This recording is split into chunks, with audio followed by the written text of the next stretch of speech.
Welcome to Elevating La Cultura podcast, a space where I talk with Latinas who are passionate about what they do and are willing to share their passion with others to change the narrative, especially for the next generation. Each season is centered around different topics, but all with the Latina perspective. This is season 4, focused on artists and creators. So vámonos, and let's get into it. Hey! We are here with another season wrapped. This is the end of season 4. And at the end of last season, I mentioned that we had a little over 1,300 downloads. And now, at the end of season 4, we're at over 2,100 downloads. I'm always so thankful for all the support and the feedback because it really keeps me going as we share our stories. I am so grateful, as always, to all my guests this season. This season meant a lot to me as a creative. And I'll admit that I was a little MIA on the Elevating La Cultura Instagram. I had started therapy in January. And honestly, I've been doing an immense amount of internal work. And you might be thinking, okay, what does therapy have to do with your Instagram? Well, I had a lot of reels planned at the start of the season. And even had it in my head to share some of my therapy sessions. Pero te digo that at the beginning, when I started therapy, I was legit so drained after each session that I just couldn't create.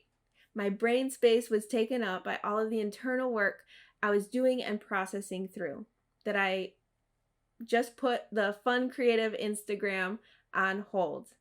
I had the capacity to create posts for each of the guests for every episode, pero es todo. Why do I share this? This season was all about creatives and artists, and especially the hard work that goes into creating. It literally takes your whole being to pour into a passion, and I wanted to be intentional about giving myself the space I needed to make sure I prioritized each episode and each guest. And because of that, I had to let go of creating the other fun content for reels or other posts this season. I will be back now that the season's over, so stay tuned. My Instagram is gonna be popping. But I love how many people that I chatted with this season also said that as creatives, we need to make space for ourselves to recharge so that we can, in fact, keep creating. Rest and peace is crucial to the creative process. This literally is the opposite of what we're taught in schools, at work, by our parents, and that is why it's important to change this narrative for creatives in general. We might joke and make comments about the quote-unquote starving artist narrative, but this way of thinking is actually harmful to creatives. It's a limiting belief that must be broken because it's simply not true. It's because of this mentality that we as creatives feel guilty for resting, for going on a walk, for taking a nap. We feel like we need to prove our worthiness of being an artist by what we produce. I love how Renata in episode 40 talked about how this way of thinking is actually a hindrance for creatives to create. I love her advice to just go take a walk. No phone, no music, no podcast, just you and some fresh air. I absolutely love the work she is doing, so if you haven't yet, follow her on Instagram and tune into her content. It's seriously helping me grow so much. We heard from Ashley, author of Jefa in Training from episode 38, who is doing such amazing work and making sure that we feel seen and heard as entrepreneurs. I was also so deeply impacted when I heard Mari in last week's episode 47 say that she didn't know that Latinas could be entrepreneurs until she saw Pati's business, Hija de tu Madre. Representation is in fact crucial, so I'm glad that Ashley has written a book to not only show others a step-by-step guide on how to build a business from the ground up, but also bring representation to this space. We heard Mylene's story in episode 44 about how she didn't see other Latinas in the interior design space when she first started. When you feel like you're the only Latina in a certain space, the urge to assimilate is so much stronger. When you're in a predominantly white space, it's easy to code switch and to quote-unquote play a certain part and to show up in a way that is less authentic, primarily because we don't want to be seen as different, especially when we're being told a certain look or way of doing things will lead to success. Karina also talks about this in episode 42 about the music space. The things she was told during her college years sounded so familiar to the things that I heard when I was at a predominantly white university. It is so discouraging to hear those things, especially when you don't have the support system to validate your feelings. The dangerous thing is when you start believing those things, which when I was in college, I did.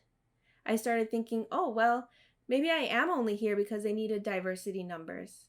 It was a crushing weight to bear and honestly led to me feeling like an imposter. I remember when I would go to wedding workshops, trainings, meetups, and the road to success seemed so simple. Just do XYZ. Show up to and doing all these things. Reach out to these people.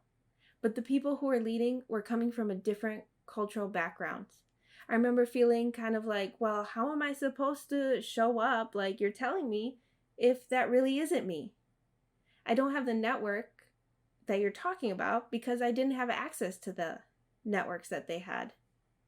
It really made me think something was wrong with me as a person when I wasn't seeing the success my peers were seeing. It wasn't until I started opening up and hearing that I wasn't alone that I started seeing the reality of things.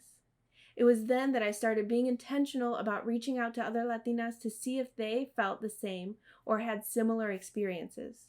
You can hear in season 1 that many of my guests that season are people I met through the wedding industry, and conversations with them were the foundation to starting this whole podcast. And since then, I've only grown this amazing network of entrepreneurs who are leaning into who they are and deciding that they want to create for their community. I absolutely love Xochitl's designs. You can hear her on episode 39 talking about why she started her brand. Some of my favorite things to wear are her designs from Work Mija. I love them because they're so relatable to me, and the content she puts out there is also so relatable. I wish someone had told me that I could actually be proud of being Mexicana and just be myself when I started as a creator. I'm empowered by hearing stories like Norbella y Claudia in episode 43, who are creating a space for healing through poetry, music, and spoken word. And how Yvette in episode 45 is also creating a community which started by her simply being vulnerable and sharing her experiences. Even Esperanza in episode 46 was like, I'm going to take what I learned in school and create a space that is true to me. And it's amazing. She takes all the things that give her passion and has created a business and a studio space where she invites others to feel welcomed. There is something beautiful when we share our own stories and it impacts others. So many times we go through life thinking we need to do it alone for fear of being judged or shamed, but we literally come from a background that is rooted in community. When we think about our culture, community is at the core. And along the way of living in the US, which is super individualistic, we've come to believe that we should do the same. Now, I do acknowledge the realities that the US puts on immigrant families that cause us to fear being truthful around some people, which is why it's important to create safe spaces where we can just be. We can come as we are, share our stories, and just encourage each other through life, which is why I've been so excited to actually start creating a space like this through Elevating La Cultura.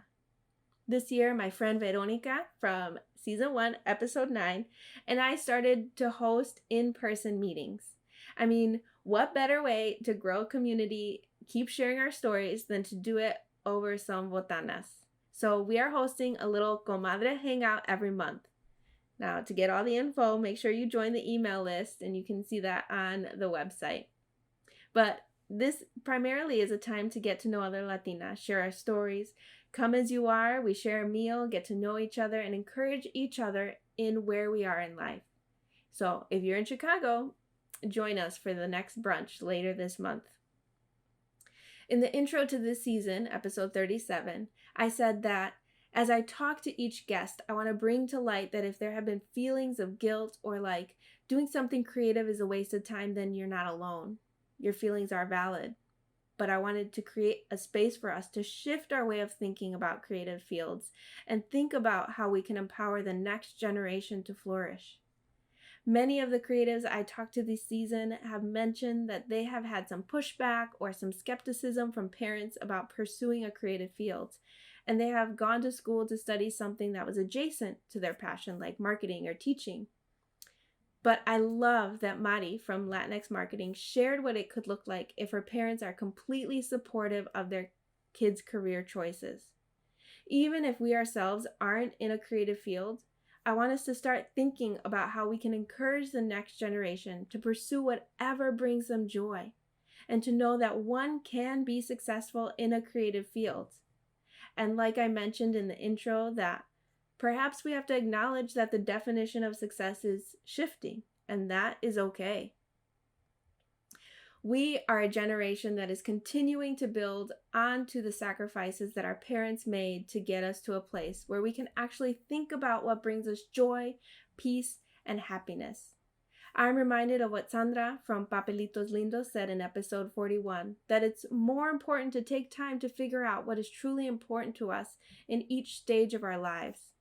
We put a lot of pressure on ourselves, honestly, in all stages of life. During our school years, when we're looking for a job, even into our 30s, 40s, 50s.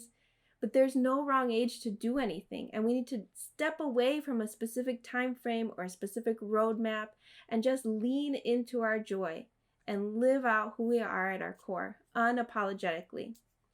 When we step into our whole being, we find peace and community to support us. We just need to be willing to deconstruct ideas that we've come to accept as reality. So let's keep healing so that we can be the light for the next generation. Let's support our kids, trust our kids, and simply encourage others. So if you're in Chicago, come join us for the next Jefa Brunch I host with Veronica. Send me a DM for details, but you can get all the info on the Elevating La Cultura website, which is just elevatinglacultura.com. Okay, amigos, thank you so much for listening. If you enjoyed this conversation, please rate on Apple Podcasts, share, take a screenshot to post on Instagram at Elevating La Cultura, or send me a DM. You can also comment on our YouTube video if you're watching online. I always like to hear from people and how they resonate with the stories that I share. En serio, I respond to the DMs and messages. So, muchísimas gracias for another amazing season. Enjoy the rest of your day, afternoon, evening, whenever you're listening. Y nos vemos pronto. Adiós.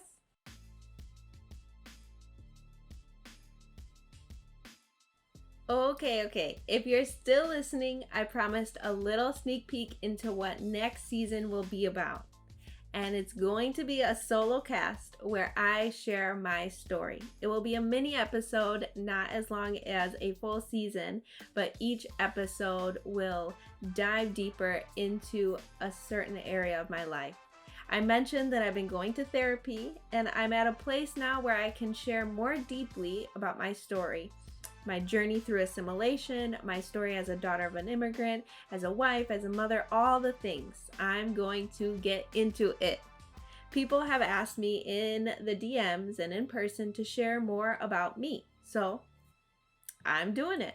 I'm typically a very reserved person, and I love to share other people's stories, and I love to hear other people's experiences, but I realize that I also need to be vulnerable and share more of my story. So I'm doing it. I'm taking the next month off to recharge, create fun content for Instagram, but I will be back in June with a new season. Okay, I'm done for real now. So enjoy the rest of your week.